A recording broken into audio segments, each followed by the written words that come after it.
बिस्मिल्लाहिर्रहमानिर्रहीम। अस्सलाम वालेकुम। तो टॉपिक जैसे आप लोगों को बताया गया है डायबिटीज़, और एज वी ऑल नो कि डिफरेंट जगहों पे डिफरेंट लेक्चर्स हो रहे होते हैं हमारे होम्योपैथिक सर्कल में। तो डायबिटीज़ का टॉपिक एक्चुअली मैंने इसीलिए चूज़ किया कि एक तो number one, diabetes is a very very common condition. आप समझ सकते हैं कि पाकिस्तान इस वक्त दुनिया में छठे नंबर पे है, ठीक है, बल्कि अभी कुछ डाटा तो ये बताता है कि ये तीसरे नंबर, सॉरी 5वें नंबर पे आ चुका है। तो वर्ल्ड ओवर डायबिटीज़ जो है वो काफ़ी ज़्यादा स्प्रेड कर रही है। सबसे पहले अगर हम उसके रीजंस की बात करें, मैं जनरल बात कर रहा हूँ, अभी टॉपिक मैं प्रॉपर आपके साथ शुरू करूँगा। तो लाइफस्टाइल, ठीक है, डायबिटीज़ को जो है बाहर की दुनिया में लाइफस्टाइल डिजीज़ कहते हैं, बिकॉज इसका बहुत गहरा ताल्लुक है हमारे जिस तरह से हम अपनी डाइट करते हैं या हमारा जो लाइफस्टाइल है वो डायबिटीज़ को डेवलप करने में बहुत ज़्यादा रोल प्ले करता है। तो मैं पहले आपको थोड़ा सा अपना इंट्रोडक्शन देता चलूँ।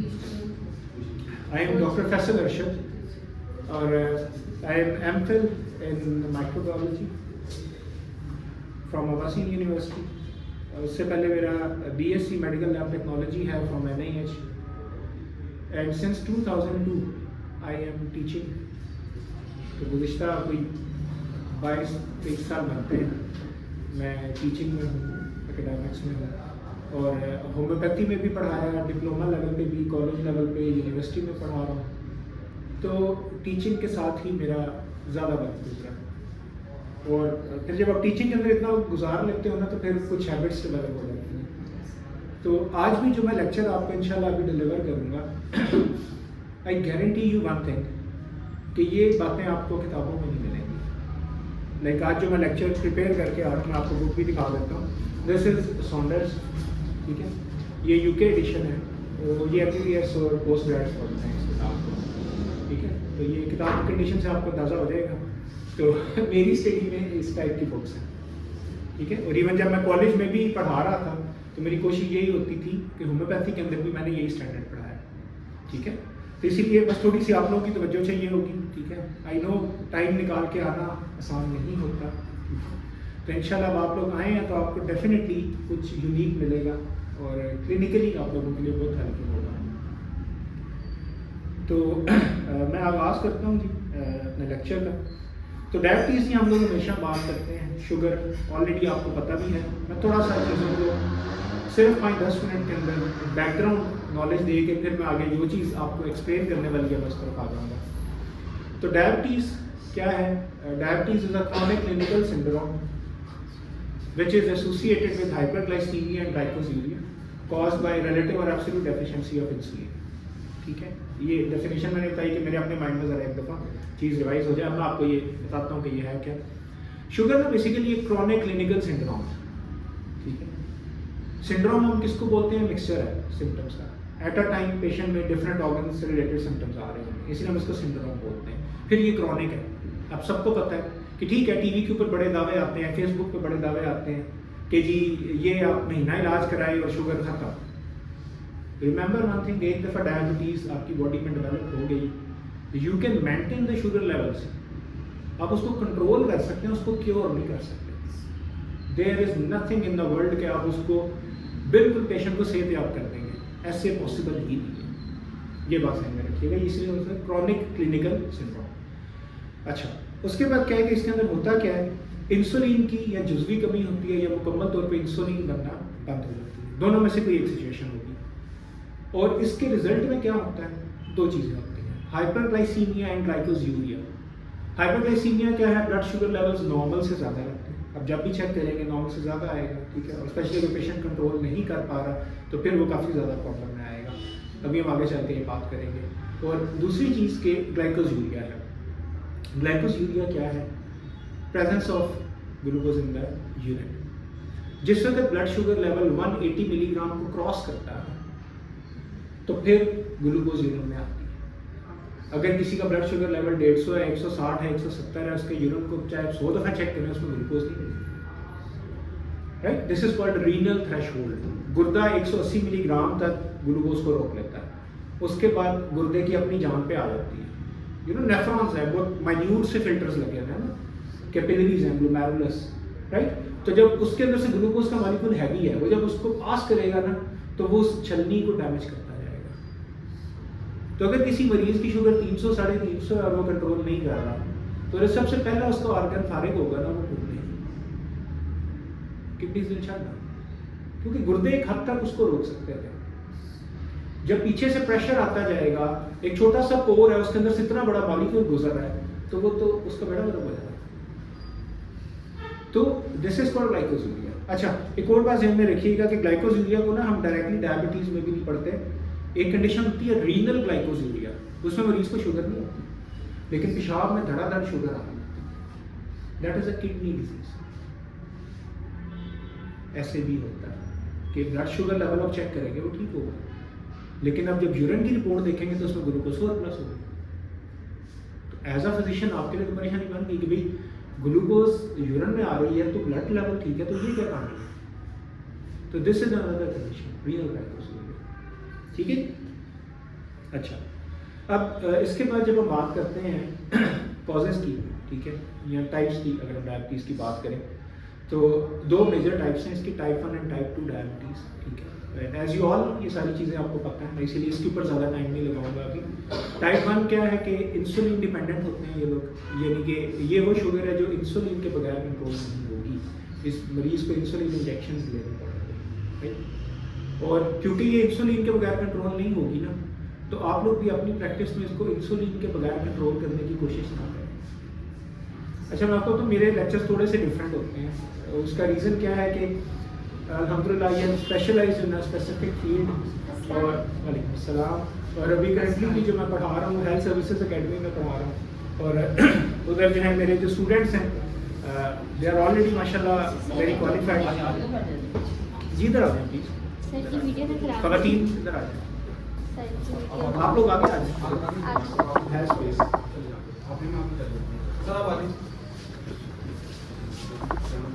हाँ जी, बस एक लोग अगर आ सकते हैं, क्या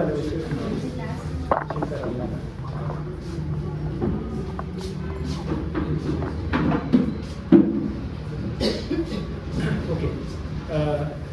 तो थोड़े से डिफरेंट लेक्चर इस हवाले से कि प्योरली क्लिनिकल नेचर होती है लेक्चर्स की, डेप्थ जाके हम क्लिनिकली देखेंगे। शारिक डोर प्लीज बात कर रहे हैं। तो अच्छा, एक तो इंसुलिन डिपेंडेंट आ गई, तो मैं आपको ये बता रहा था कि जो इंसुलिन डिपेंडेंट है ना, काइंडली कोशिश करें कि आप उस मरीज की इंसुलिन को जारी रखें। आई नो हमें होम्योपैथी में ना बड़ी बहादुरी दी जाती है, हम फर्स्ट ईयर में पहले दिन जाते हैं तो हम डॉक्टर साहब होते हैं, ठीक है, एडमिनिस्ट्रेशन में राइट अवे डॉक्टर साहब आ जाएंगे, डॉक्टर साहब फीस जमा करा दें, डॉक्टर साहब ये कर दें, वो कर दें, दैट्स गुड, अच्छी बात है, कॉन्फिडेंस देना चाहिए, लेकिन ओवर कॉन्फिडेंस डेंजरस होता है, ठीक है। तो क्लिनिकली ना आपको कुछ चीज़ों को ज़रूर अंडरस्टैंड करना है। सी मैं कल भी बात कर रहा था डॉक्टर आकिल के साथ मेरे परसों, तो हम लोग यही बात कर रहे थे कि एलोपैथी कितना डेवलप क्यों कर रही है, they are based on research, वो हर चीज़ की रिसर्च कर रहे हैं। हम एक किताब को पढ़ के, एक किताब को उठा के ये समझ लेते हैं कि अब हमने क्योंकि दवाई पढ़ ली और उसमें एक अलामत लिखी हुई है, तो अब मरीज जब भी वो अलामत लेके आएगा तो वो दवाई देंगे, वो ठीक हो जाएगा। तो इट इज़ नॉट मैजिक। हम ह्यूमन बींग्स को ट्रीट कर रहे हैं, जिंदा बॉडीज को ट्रीट कर रहे हैं, तो जादुई चीज़ें नहीं होती, फैंटेसीज नहीं। अगर हमारे पास टूल्स हैं या अगर हम उसको अप्लाई करके देख लेते हैं तो एक अलग चीज़ है। तो याद रखें, जब भी कोई इंसुलिन डिपेंडेंट वाला पेशेंट आपके पास आता है ना, तो आप उसकी इंसुलिन बंद नहीं करना, ना ही उसके यूनिट्स को कम करने देंगे, उससे कि जिस रूटीन में ले रहे हैं आप लेते रहें। सर अगर डायबिटीज सब चीज़ों को इम्प्रूव कर रही है तो तभी यूनिट नहीं कम करेंगे। अच्छा, क्वेश्चंस के ऊपर मैं बाद में आता हूँ, ठीक। क्वेश्चंस आप बेशक लिख लें, अगर कोई वो है राइटिंग पैड या पेपर्स वगैरह से, ठीक है, आगे एक पकड़ा दें, सबके लिए एक कर लें, ठीक है, इधर भी एक दे दें। क्वेश्चंस काइंडली नोट करें, ठीक है, क्योंकि ना टाइम शॉर्ट होता है, तो फिर अगर क्वेश्चन में चलेंगे ना, फिर उसकी डिटेलिंग में टॉपिक रह जाएगा, तो इंशाल्लाह सारे क्वेश्चंस के आंसर्स होंगे। अच्छा, तो आप इंसुलिन को जारी रखेंगे, साथ साथ अपनी पहले मेडिसिन देना शुरू करें, ठीक है। अब मेडिसिन की बात करेंगे, फिंगर टिप्स के ऊपर सब तो माशाल्लाह सारे प्रैक्टिशनर्स हैं, ठीक है।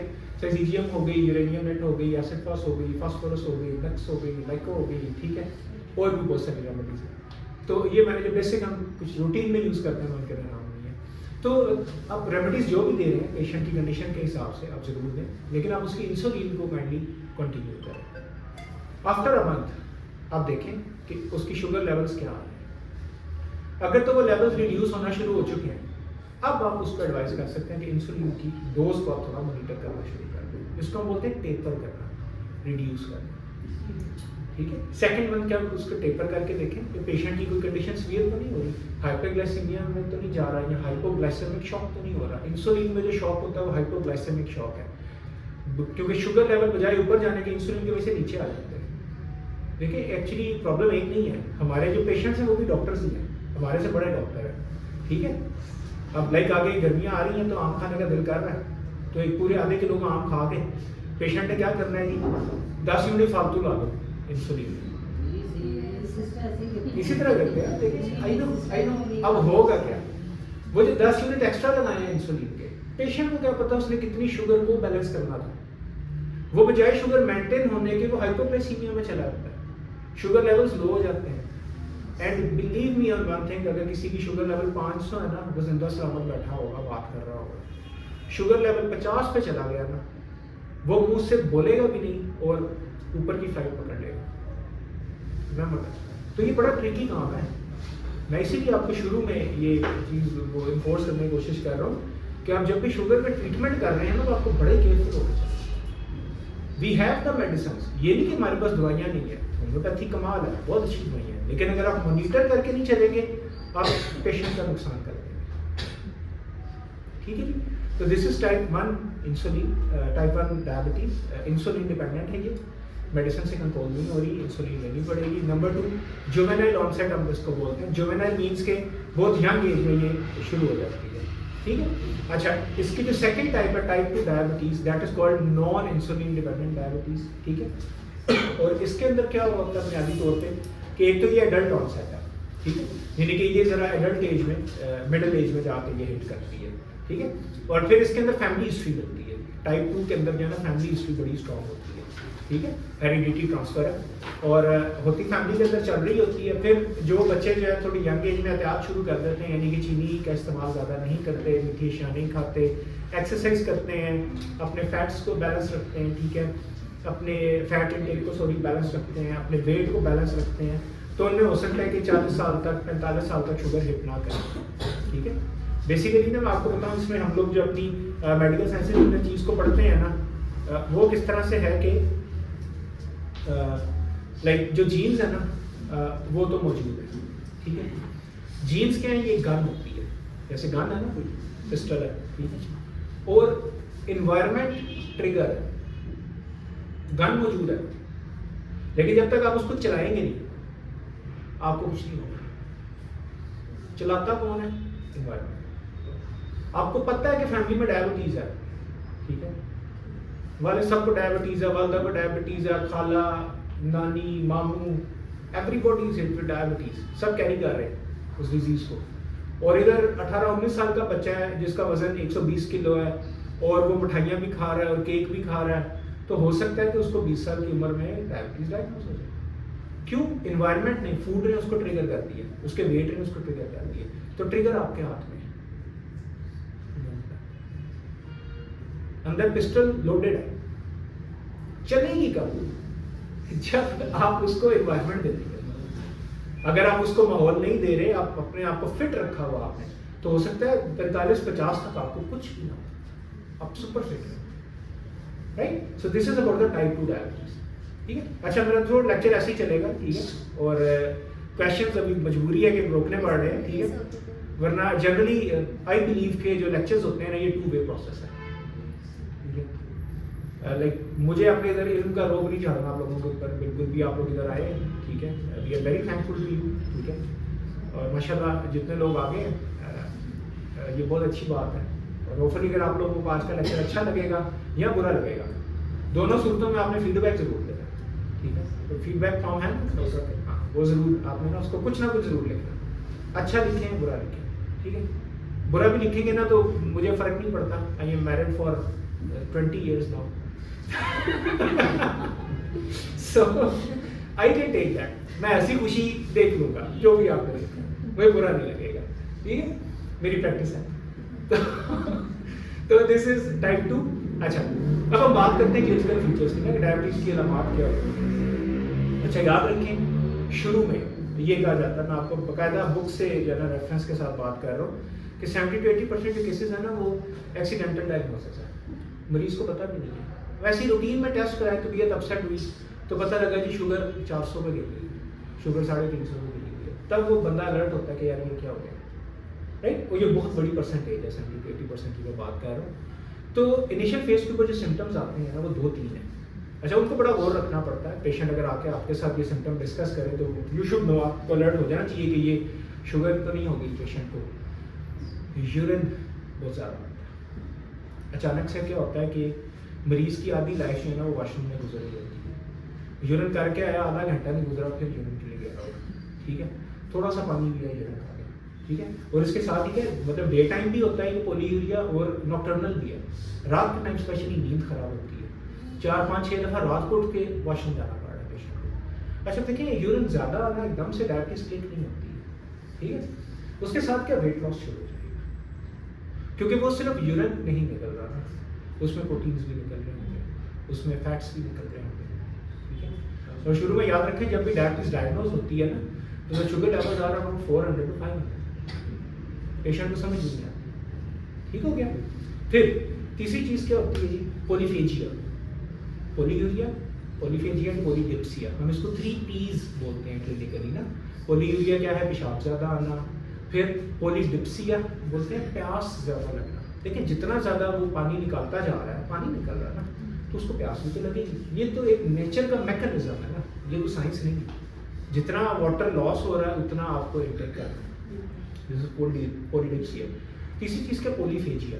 अब जब यूरिन के अंदर प्रोटीन निकलेगा, ठीक है, भूख तो लगेगी। और फिर अब वैसे भी अगर दिन में 10 दफ़ा उठ के वॉशरूम आए जाए, ठीक है, अब सबके अटैच बात तो नहीं है, ठीक है, आपको उठ के एफर्ट करके जाना है, ठीक है, तो आपका क्या होता है, एनर्जी लॉस होती है। तो ये 3 P's अगर आपको मिल जाए ना पेशेंट के अंदर क्लियरली, वो अगर ये डिफाइन कर सके, ठीक है, या आप उससे निकलवा सकें ये चीज़, तो ये बिल्कुल अर्ली साइन है। अच्छा, इसके बाद बाकी की बात आती है कि वेट लॉस होगा इस सारी एक्टिविटी की वजह से, ठीक है।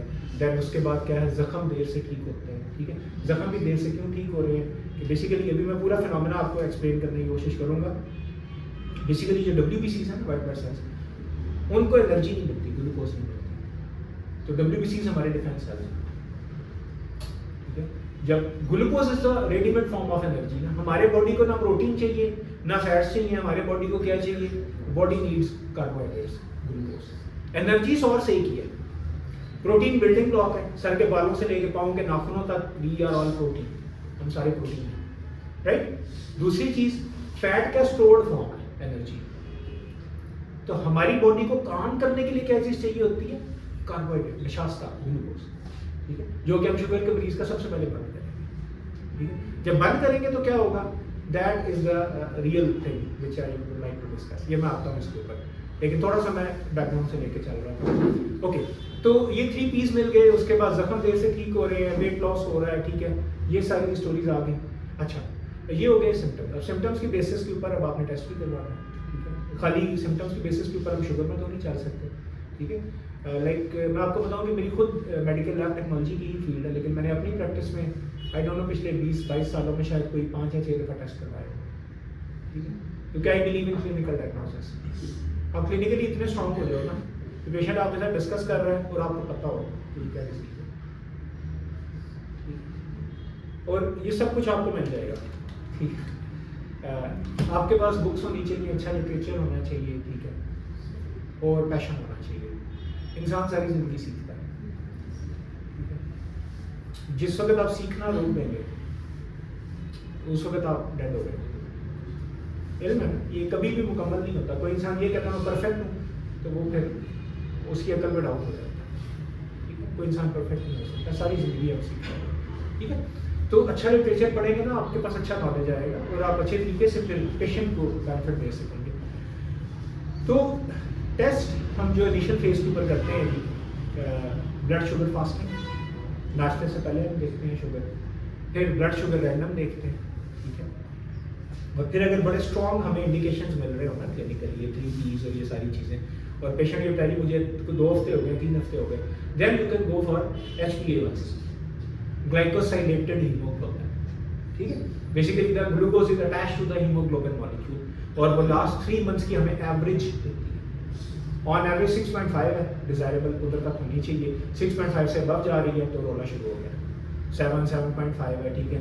तो ये इट मीन्स के पेशेंट डायबिटिक है, ही और she needs the treatment, right. अच्छा, फिर जिस वक्त ये वैल्यू 10 या 12 की तरफ जा रही है, यानी कि उससे भी बहुत आगे, तो दिस शोज अनकंट्रोल्ड डायबिटीज, फिर आपका इमरजेंसी मेजर्स लेते हैं, ठीक है, फिर वो काम बहुत ज़्यादा खराब हो गया, ठीक है जी। तो ये 3 टेस्ट आपने जेब में रखने हैं, ठीक है। अभी तो और भी इंसुलिन के लेवल्स को डायरेक्टली देखने के लिए भी टेस्ट अवेलेबल है, ठीक है।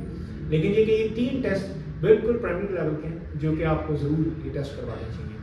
और फॉर एग्जाम्पल आपने टेस्ट करवाया, ठीक है, और टेस्ट में वैल्यू आ गई, आपने फास्टिंग कराई है तो वो नॉर्मल जो उसकी वैल्यू है 80 to 100 है, ठीक है, और आपका जो रैंडम है इट इज़ अराउंड 80 से लेकर तो 150 160 तक लेते हैं, ठीक है। तो अगर अब आपने फास्टिंग किया तो उसकी वैल्यू 150 आ रही है या इवन 110 से ऊपर आ रही है, ठीक है, तो आपको डाउट हो गया। फिर इसी तरह आपकी जो रैंडम वैल्यू है इट इज़ ओवर 200 या 190 या 200 या 300, तो डैट शोज के डायबिटीज़ है। लेकिन उसको कंफर्म करने के लिए ना आप टेस्ट को 1-2 दफ़ा रिपीट करवाएं प्राइमरी डायग्नोसिस के लिए। अगर एक patient diagnosed already, we all know that the person is suffering from diabetes, तो फिर आपको उसके टेस्ट की रेपिटेशन की ज़रूरत नहीं है। और फिर एक और चीज़ के यू नो के बेड साइड अब तो टेस्ट हैं, ग्लूकोमीटर सब जगह पे अवेलेबल है, क्लिनिक्स में भी हम लोग रखते हैं, ठीक है। तो हम उधर ही पेशेंट की ग्लूकोज चेक भी कर सकते हैं, ठीक है। तो वो वन टाइम जब एक बार डायग्नोज हो गया तो फिर एक दफ़ा की हमें चाहिए होगी, ठीक है। फास्टिंग ज़्यादा बेहतर है क्योंकि ओवरनाइट फास्ट होता है, पेशेंट ने कुछ खाया नहीं है, तो अगर उस वक्त भी ज़्यादा आ रही है तो वो ज़्यादा लाभ नहीं है, वो ज़्यादा खतरे वाली बात है, ठीक है। तो यहाँ तक क्लियर हो गई जी हम। अच्छा, अब टेस्ट के बाद जो अगली चीज़ आती है that is the most important thing, complication and management of diabetes. Sugar की जो पेचीदगी है वो क्या है और कैसे डेवलप होती है, ठीक है। ये तो मेरा बहुत ही फेवरेट टॉपिक है। लाइक बैक इन 2004-5 जब मैं खुद BSc कर रहा था NIH में, तो मुझे अच्छी तरह याद है मैंने उस वक्त भी इसी किताब से चीज़ें स्टडी की थी, ठीक है, क्योंकि हमने वो प्रेजेंटेशंस देनी होती थी। तो जो कॉम्प्लिकेशंस है ना डायबिटीज़ की वो कैसे डेवलप होती है, हम कहते हैं ना शुगर मरीज़ को खोखला कर देती है, आपने सुनी होगी बड़ी कहानियाँ, हकीम तो बात ही यहाँ से शुरू करते हैं ना, ठीक है। और ओल्डेस्ट जो मेथड है वो कीमो का ही है, ठीक है। अब वो नहीं है इतना कॉमन, उसके रीजंस हैं, ठीक है, we can discuss some other time.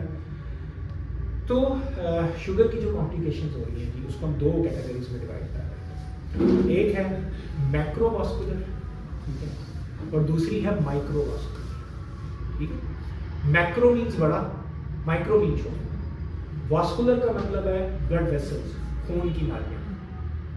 तो one change is macrovascular change, बड़ी खून की नालियों में तब्दीली, और दूसरा चेंज है माइक्रोवास्कुलर चेंज, छोटी कैपिलरीज, माइक्रो मीन कैपिलरीज के अंदर चेंजेस आ रहे हैं, यहाँ पैथोलॉजी बराबर हो रहा है, राइट। अच्छा, अब ये इस चीज़ को आपने बड़े गौर से सुनना है, ठीक है, और फिर आपके जो क्वेश्चन होंगे इंशाल्लाह वो भी देखेंगे, क्योंकि अगर आपको ये मैक्रो की समझ आ गई ना तो समझे आज आपका टाइम निकालने का, आपकी इस कोशिश का मकसद पूरा हो गया, ठीक है। Because if you go from the book, ठीक है, तो काफ़ी मुश्किल है उसमें अंडरस्टैंड करना, ठीक है। तो क्योंकि मैं तो प्रोफेशनली टीच कर रहा हूँ, इसीलिए आई नो कि इस चीज़ को ना कैसे लेके चलना है। देखें, मैं थोड़ा सा 10 मिनट पीछे आता हूँ अपने लेक्चर पे। मैंने एक बात की थी कि शुगर वाले मरीज़ को जैसे ही आप डायग्नोज करेंगे ना, आपने टेस्ट वगैरह कर लिए, लामतें आ गई, सारे सिम्टम्स आ गए, पता चल गया द पर्सन इज डायबिटिक, सबसे पहले आप क्या बताएंगे जी, आपने चीनी शुगर बंद कर देनी, मतलब कम नहीं करनी, बंद कर देनी, ठीक है। और चीनी कौन सी चीज़ सबसे जो डेंजरस वाली है, जो एकदम से ब्लड शुगर को स्पाइक करती है, एकदम से उठा देती है, वो आपकी ये जो वाइट शुगर है, ठीक है, टेबल शुगर जिसको हम बोलते हैं, ठीक है, जो अभी रमज़ान आ गया और तबाही करना है आपको, ठीक है। टैंग मीठा, उसके अंदर फिर चीनी के बड़े 2 चमचे डाल दो, ठीक है। हम लोग खुद अपने साथ वो जुल्म करते हैं ना, ठीक है, और फिर हम रोते हैं कि ये सेब पी रही, तो कहाँ से है, ठीक है। आपको पता है इसको वाइट पॉइजन बोलते हैं, नमक को और चीनी को। नमक फिर भी जस्टिफाइड है, नमक के बड़े यूजेस हैं, मैं आपको बताऊँ, नमक भी डेंजरस है, लेकिन अगर आप उसको प्रॉपरली यूज़ करें तो इट इज़ अ मेडिसिन। लेकिन चीनी तो मेरी बीमारी है, ठीक है, इट्स अ डिजीज़ इट्सेल्फ, ठीक है जी। तो एक तो आपकी वाइट शुगर आ गई। अच्छा, उसके बाद जनाब हम देखते हैं कि bakery items, they are a killer, ये किलर है डायबिटीज़ के लिए। आपको अंदाज़ा ही नहीं है कि वो टोटल जो भी बेकरी का आइटम आप मज़े ले लेके खा रहे हैं ना, ठीक है। पर्सनली मुझे भी एक दो चीज़ें पसंद है, लेकिन ऑब्वियसली एज के साथ साथ आपको चीज़ों को देखना पड़ता है, तो इंसान अवॉइड करता है। मैदा, वाइट फ्लोर आपका और चीनी, बस, और वनीला एसेंस और चॉकलेट और ये सब चीज़ें, और इसके अंदर कुछ भी नहीं होता। तो ये एकदम से शुगर को स्पाइक करेगी। तीसरी चीज़ आपकी सॉफ्ट ड्रिंक्स, ठीक है, पेप्सी, कोक, स्प्राइट, 7 अप, ठीक है, फैंटा, ये जूसेस जो आर्टिफिशियल हमारे जितने जूसेस मिलते हैं, ठीक हो गया, ये सब चीज़ें शुगर को स्पाइक करेंगी। तो जैसे ही डायबिटीज़ डायग्नोज हो गई, अब आपने क्या किया, आपने ये कहा जी पेशेंट को कि अब आपने जो है चीनी कम कर देनी है। अब शुरू में पेशेंट भी ज़रा खौफजदा होता है, ठीक है, फिर हम लोग भी एक्सपर्ट होते हैं, हम ज़रा और पंप लगाते हैं, ठीक है ना, कि नहीं जी आपने तो वॉशरूम में गिर जाना जी, आपको तो पता नहीं लगना, आपके तो गुर्दे फारिग हो जाएंगे। पेशेंट क्या करता है कि पेशेंट राइटर है ना, शुगर को छोड़ देगा, कोशिश करेगा, ठीक है। हाँ, लेकिन बाद जो थोड़े ढीठ लोग होंगे उन्होंने कहना जी आप जो मर्जी कर लें, डॉक्टर होंगे घर में होंगे, हमको डॉक्टर है, हमें पता क्या करें। तो शुगर जैसे ही छोड़ेंगे तो हमारे बॉडी में लिवर वो ऑर्गन है जहाँ पे ग्लूकोज स्टोर्ड फॉर्म में होती है, which is called glycogen. Glucose की जो स्टोर्ड फॉर्म है उसको ग्लाइकोजन बोलते हैं, ठीक है। लिवर उसको स्टोर करता है, स्केलेटल मसल्स, हमारे जो सारे ढांचे के मसल है, राइट, ये ग्लूकोज को स्टोर करके रखते हैं। अच्छा, जब तक तो पेशेंट को नहीं पता था वो शुगर खा रहा था, ऑब्वियसली वो शुगर कंज्यूम भी हो रही थी, इंसुलिन जितनी भी काम कर रही थी उसको थोड़ा बहुत बैलेंस भी कर रही थी। अच्छा, इंसुलिन क्या करती है, सिंपली उसका एक काम है कि इंसुलिन हमारे ब्लड में से शुगर को उठा के, ग्लूकोज को उठा के हमारे सेल्स और टिश्यूज में ट्रांसफर करती है।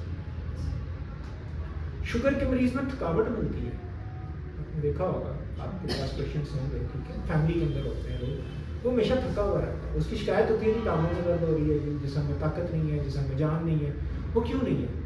बेसिकली जो ग्लूकोज उसके सेल्स और टिश्यूज को मिलनी चाहिए, बिकॉज सेल्स और टिश्यूज के लिए एनर्जी सोर्स क्या है, ग्लूकोज।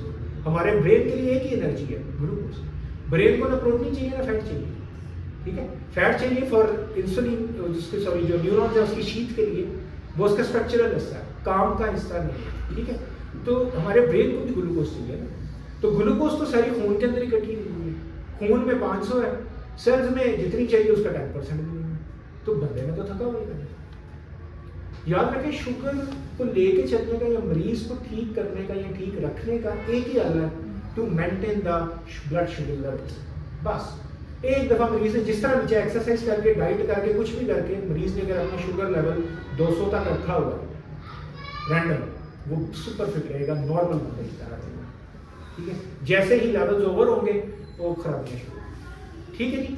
अच्छा, अब लिवर के अंदर ग्लूकोज स्टोर थी in the form of glycogen, muscles में स्टोर थी in the form of glycogen. अब जैसे ही आपने मरीज की शुगर को बंद किया, उसकी इनटेक को बंद कर दिया, अब क्या होगा? बॉडी को, सेल्स को, ब्रेन को तो ग्लूकोज चाहिए। अब जो उसकी स्टोर्ड ग्लूकोज थी ना, वो खर्च होना शुरू हो जाएगी। अब वो जो ग्लाइकोजन स्टोर थी उसकी ब्रेकडाउन। अब डिपेंड करता है कि पेशेंट का मास कितना है, उसका वजन कितना है, ठीक है। शुरू में आप देखें बड़े मोटे ताजे होते हैं मरीज, महीने बाद आप मिलेंगे तो आप उससे पूछेंगे कि क्या कर रहे हो आजकल, उसका वजन ऐसे गिरा होगा कि आपको समझ ही नहीं आएगी।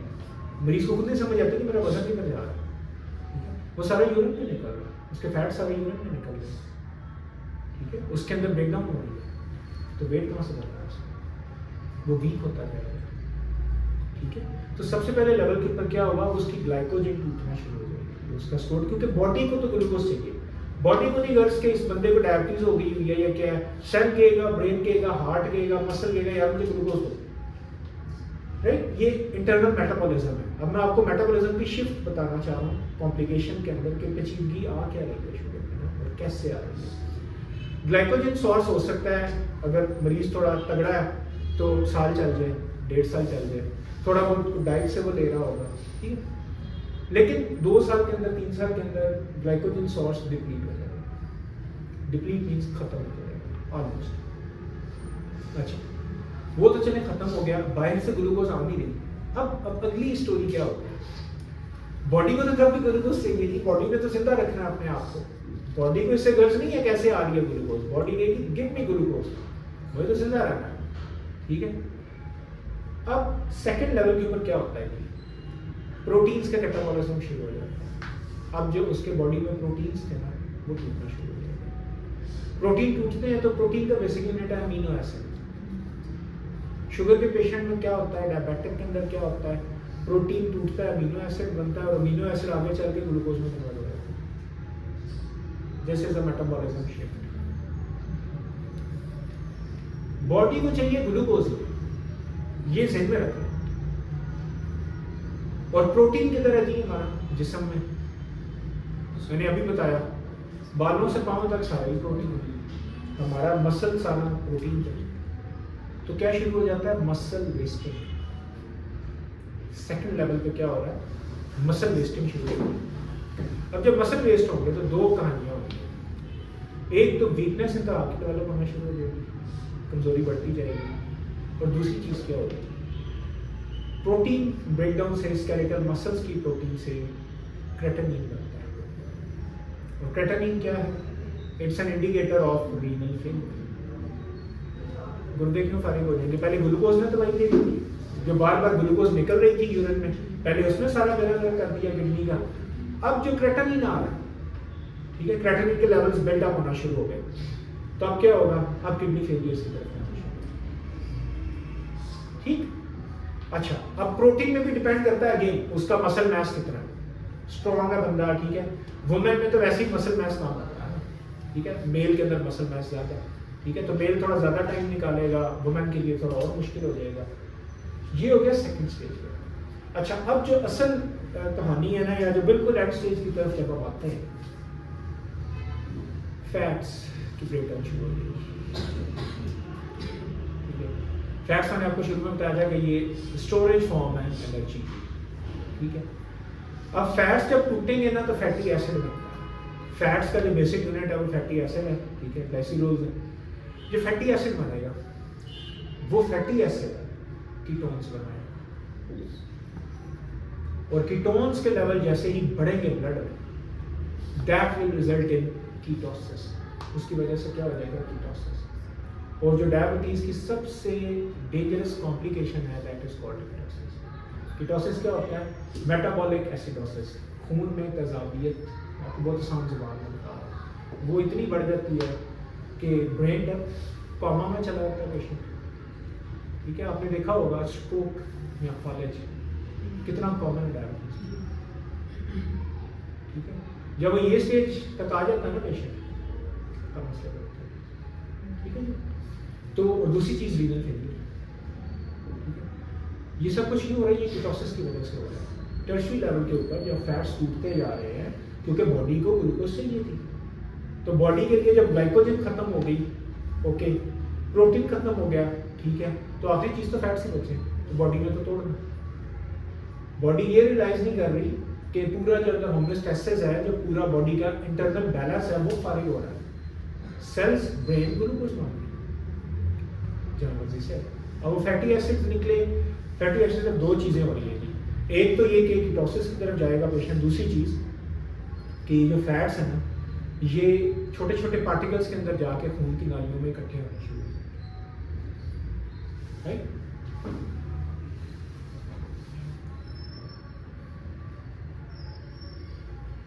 अच्छा, मैं भी वैसे नॉर्मली अपनी स्पीड से बहुत स्लो चल रहा हूँ, ठीक है, लेकिन आई होप कि आपको चीज़ों की थोड़ी अंडरस्टैंडिंग हो रही हो। हाँ जी, वही, थैंक यू। तो बाकी अभी हम इसको डिस्कस करेंगे, ठीक है। अभी लेक्चर में फिनिश करूँगा ना, तो फिर हम इसके ऊपर ज़रा डिबेट करेंगे, ठीक है। क्योंकि इंशाल्लाह आप आए तो आपको ऐसे नहीं जाना चाहिए, ठीक है। आपको ज़रूर कुछ ना कुछ नया इंशाल्लाह ज़रूर सीख के मिलेंगे। तो अब क्या हुआ जी, जब फैटी एसिड्स आए ना तो फैट्स आ गए। अब मैं आता हूँ मैक्रोवास्कुलर पे, बड़ी खून की नालियाँ। मैक्रोवास्कुलर चेंज क्या है, हार्ट डिजीज़ हो जाती है शुगर के मरीज को, लाजमी होती है। डिपेंड करता है कि वो अपने आप को कितना सेव करके चल रहा है, ये जो मेटाबॉलिक चेंजेस को वो कितनी देर तक उसने रोक के रखा हो। अपनी डाइट से, अपनी एक्सरसाइज से, फिजिकल एक्टिविटी से, ठीक है, वो जितना साल अपने आप को बचाना चाहे बचा सकता है, कोई बड़ी बात नहीं है, ठीक है। और जितना जल्दी अपने आप को इस चीज़ में लाना चाहे ले आए, बदपरहेजी करके, ठीक है, प्रिवेंशन ना करके, वो उसके ऊपर है। अब क्या हो रहा है कि जो फैट्स इकट्ठे हुए, वो जब बड़ी खून की नालियों में इकट्ठे होंगे तो there will be atherosclerosis. Atherosclerosis क्या है? आर्टरीज के अंदर फैट्स एंड कोलेस्ट्रॉल का इकट्ठा होगा, ठीक है। अभी मैं आपको बताऊंगा कि एक और टेस्ट है आपका जो लिपिड प्रोफाइल है, ठीक है, कोलेस्ट्रॉल, टीजीज, एचडीएल एंड एलडीएल, ये 4 चीज़ें आती हैं, 4 पैरामीटर्स होते हैं लिपिड प्रोफाइल में। ये भी शुगर वाले मरीज के जब भी आप शुगर चेक कराएंगे साथ उसका लिपिड प्रोफाइल भी करवाएं, लाजमी, ये इंडिकेटेड है, आपको बताऊँ ये इंडिकेटेड है कि ये आपने लाजमी करवाना, क्योंकि ना अगर उसके फैट्स की अर्ली ब्रेकडाउन शुरू हो गए तो you must know as a physician, देखिए आपको पता होना चाहिए ना कि मरीज के अंदर चेंजेस क्या आ रहे हैं। देखिए होम्योपैथी के अंदर अनफॉर्चुनेट बात ये है कि अगर मैं इस तरह बैठा हूँ तो ये दवाई दे दें, मैं यूँ हो गया तो ये दवाई देते हैं, मैंने टांग पर टांग रख ली तो ये दवाई देते हैं। Medical sciences is beyond that, medical sciences ये अनफॉर्चुनेट है कि हमारे सिस्टम में पढ़ाई ये कुछ जाता है, ठीक है। सिम्टम्स की हकीकत से कोई इनकार नहीं कर सकता, मैं भी प्रैक्टिस सिम्टम्स लगा रहा हूँ, बट एटलीस्ट आई नो कि पीछे चल गया है,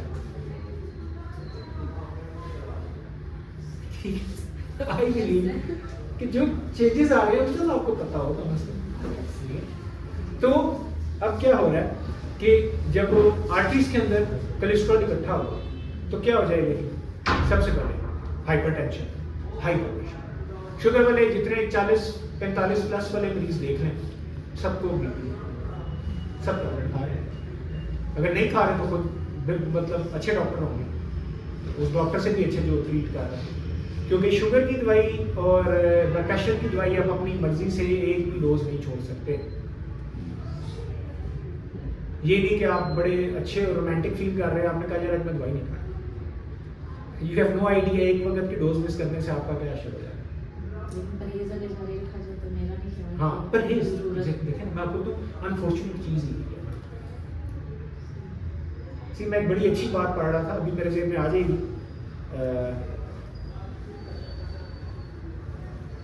माइंड में मैं आपको बताता हूँ। वो किसी ने बड़ी अच्छी एक कोट की है कि अगर आप प्रिवेंशन कर रहे हैं ना, ठीक है, तो हाँ, movement is also a medicine.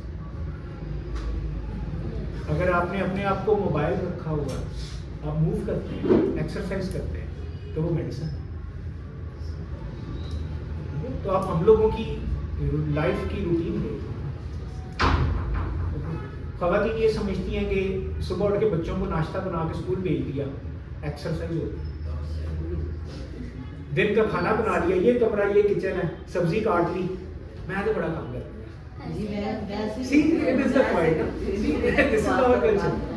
ये काम नहीं है, दिस इज नॉट एक्सरसाइज, ये वर्किंग है। एक्सरसाइज क्या, आप डेडिकेटेड टाइम दे रहे हो, आप सारे काम छोड़ के आपने कहा 20 मिनट के लिए वॉक पे जा रही हो, ठीक है।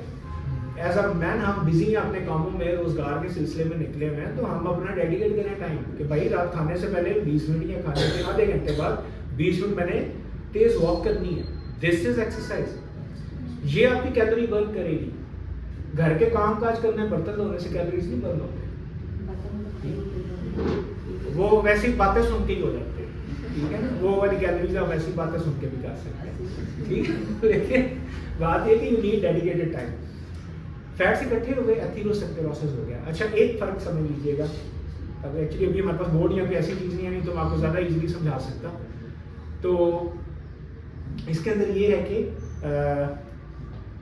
एक चीज़ है एथेरोस्क्लेरोसिस, एक चीज़ है आर्टेरियोस्क्लेरोसिस। आर्टेरियोस्क्लेरोसिस क्या है? आर्टरीज का सख्त होना। आर्टरीज इलास्टिक है, ठीक है। आर्टरीज उम्र के साथ साथ सख्त होना शुरू हो जाता है, ठीक है। वो सब में होते हैं, 40 प्लस मेल है या फीमेल है, उसमें आर्टरी सख्त होगी, हाइपरटेंशन होगी। एक कंडीशन है एथेरोस्क्लेरोसिस, मैं इस वक्त बात कर रहा हूँ एथेरोस्क्लेरोसिस की, कि जब अंदर चर्बी फैट्स इकट्ठे हो गए, वो बहुत डेंजरस है। वो आपके अपने ऊपर है, आप कैसे उसको कंट्रोल करें, ठीक है। और फिर जब हाई ब्लड प्रेशर होगा, हाइपरटेंशन होगी, उसके बाद हार्ट डिजीज डेफिनेटली होगी, दिल के ऊपर दबाव पड़ेगा, प्रेशर आएगा, every type circulation heart disease होगी। This is macrovascular. जो डायबिटीज़ की सबसे ज़्यादा खतरनाक कॉम्प्लिकेशन है वो है माइक्रोवास्कुलर, छोटी खून की नाली, कैपिलरीज। वो क्या, कैपिलरीज के अंदर ब्लड सप्लाई में कमी आ जाएगी, फैट्स इकट्ठे होंगे और कमी आएगी। शुगर के मरीज में आंखें खराब होती हैं, बिनाई चली बहुत जल्दी होता है। That is called retinopathy. उसको क्या बोलते हैं, रेटिनोपैथी। ठीक, रेटिना जो है ना उधर ब्लड फ्लो के अंदर ब्लॉकेज आ जाएगी, ठीक है, और ब्लॉकेज आएगी तो क्या होगा, बिनाई आहिस्ता आहिस्ता मुतासर होती है, ठीक है, कैटरैक्ट हो सकता है, सफेद मोतिया हो सकता है, ठीक है। और बिनाई जो है ना वर्ल्ड ओवर एक ब्लाइंडनेस की एक बहुत बड़ी वजह है, ठीक हो गया। दूसरी चेंज है जी नेफ्रोपैथी। नेफ्रो आपका किडनी से लफ्ज निकल रहा है, नेफ्रोलॉजी से। नेफ्रोपैथी के अंदर क्या हो रहा है जी, किडनी के जो नेफ्रॉन है वो डैमेज होना शुरू हो जाएंगे, क्योंकि नेफ्रॉन्स के अंदर फैट्स इकट्ठे होते हैं, तो यूरिन के मसले मसाइल पैदा होते हैं, रिजल्टिंग इन किडनी। तीसरी चीज़ क्या है, न्यूरोपैथी। न्यूरोपैथी क्या है, नर्व्स वीक हो जाते हैं, क्योंकि नर्व्स को भी ब्लड सप्लाई है। और फिर इसी में आगे चल के क्या होगा, इसका पता कैसे चलेगा कि पेशेंट के पाँव का नंबर, जूते का नंबर 8 है, आप उसको 6 नंबर का जूता पहना दें, वो उठ के चलना शुरू कर देंगे, सेंसेस खत्म हो जाते हैं पाँव। गैंग्रीन हम सबको पता है, ठीक है, और बहुत से डॉक्टर्स दावा भी करते हैं कि गैंग्रीन खत्म हो जाती है, ठीक है। गैंग्रीन क्या है, सबसे पहले ब्लड सप्लाई ब्लॉक। पाँव हमारे हार्ट से सबसे ज़्यादा दूर है, और अगर पेशेंट एम्बुलेंट नहीं है, मूवमेंट नहीं है, पेशेंट मूवमेंट कम है, ओल्ड एज है, तो क्या होगा, तो उसके पाँव में ब्लड सप्लाई नहीं जाएगी। और दूसरी चीज़, जख्म लग गया, चोट लग गई, तो पेशेंट के तो सेंसेस ही नहीं, उसको पेन ही नहीं होगा। और जब कोई और घर में बंदा देखेगा, कोई अटेंडेंट देखेगा कि यार ये तो जख्म हुआ हुआ, ठीक है, तो पता लगता है कि 2 महीने पहले चोट लगी, उतनी देर में गैंग्रीन डेवलप हो चुकी है। क्योंकि जो गैंग्रीन है it is caused by clostridium, ठीक है, एक बैक्टीरिया है which grows in anaerobic conditions, यानी कि अगर आप ऑक्सीजन की सप्लाई उसकी बंद कर देते हैं तो बड़ी जल्दी ग्रो करेगा। इसलिए गैंग्रीन के जख्म के ऊपर पट्टी नहीं बांधते, उसको लूज रखते हैं, ऊपर कपड़ा रख दें, क्योंकि वो गंदा लगता है देखने में, स्मेली होता है बहुत ज़्यादा, मतलब अगर बाहर पेशेंट है ना, आपको इधर स्मेल आ रही होगी, इतना गंदे उसकी स्मेल होती है, ये उसके इंडिकेशन है। तो आप उसको जितना आप उसको बांधते जाएंगे ना, वो आप बैक्टीरिया को और मौका दे रहे हैं कि मज़े करो। बैक्टीरिया ने जहाँ पे 1 महीने में ग्रो करना है, वो 1 हफ्ते में ग्रो करके पीछे पूरा पाँव ले जाएगा, ठीक है। तो क्या कि वो इसको डायबिटिक फुट बोलते हैं, और वो किस वजह से हो रहा है कि ब्लड सप्लाई नहीं आ रही। फिर न्यूरोपैथी की एक और जो कॉम्प्लिकेशन है, इम्पोटेंसी। इम्पोटेंसी जो है ये बहुत बड़ी कॉम्प्लिकेशन है, ठीक, जो सब डेवलप होगी जब ये सारी की सारी स्टोरी आ जाएगी, ठीक हो गया जी। So this is about the complications, ठीक है। मैंने समराइज करने की कोशिश की है, आज तो टाइम फिर भी लग गया इसके अंदर, ठीक है। टाइम क्या हो गया फोर तो बड़े सही टाइम पे आया, ट्रेन सही टाइम पे रुकी है। So this was about the complications, ठीक है। अच्छा, और उसके बाद जो है we have many medicine to cure these things, ठीक है। हम कॉम्प्लिकेशंस को जरूर टेकअप कर सकते हैं जी, जो शुरू में मैंने बात की थी कि हमें दवाई बहुत ध्यान से देनी है, लेकिन हम अगर शुगर लेवल को एलोपैथिक से मेंटेन कर लेते हैं, ठीक है, और पेचीदगियों को होम्योपैथिक से टेकअप करते हैं, आपको बहुत सक्सेस मिलेगी। सी द रीज़न इज के एलोपैथिक मैयर है, एक्सपेरिमेंट्स हैं, उन्होंने हर चीज़ को ना मैयर करके रखा हुआ कि ये चीज़ है तो इसको इतने मिलीग्राम देनी है, ये चीज़ है तो इतने मिलीग्राम देनी है, ये सुबह देनी है, ये शाम देनी है, ठीक है, तो दे कैन मैनेज। हमारे पास अभी ना बहुत सारे क्वेश्चन मार्क्स, तो हाँ, अगर आप अपनी प्रैक्टिस में वो क्वेश्चन मार्क्स के आप आंसर्स ढूंढ के ले आते हैं, लेकिन याद रखें कि पेशेंट की जो जान है ना वो सबसे पहले है, पेशेंट हमारी प्रायोरिटी है, बाकी सब चीज़ें बाद में, ठीक हो गया जी। अच्छा, अभी लास्ट में हम इस तरह करते हैं कि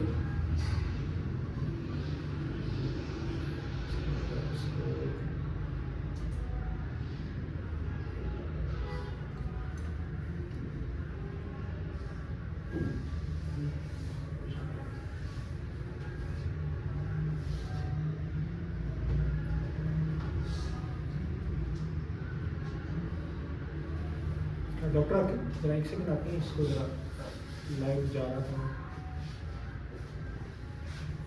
जरा देखें।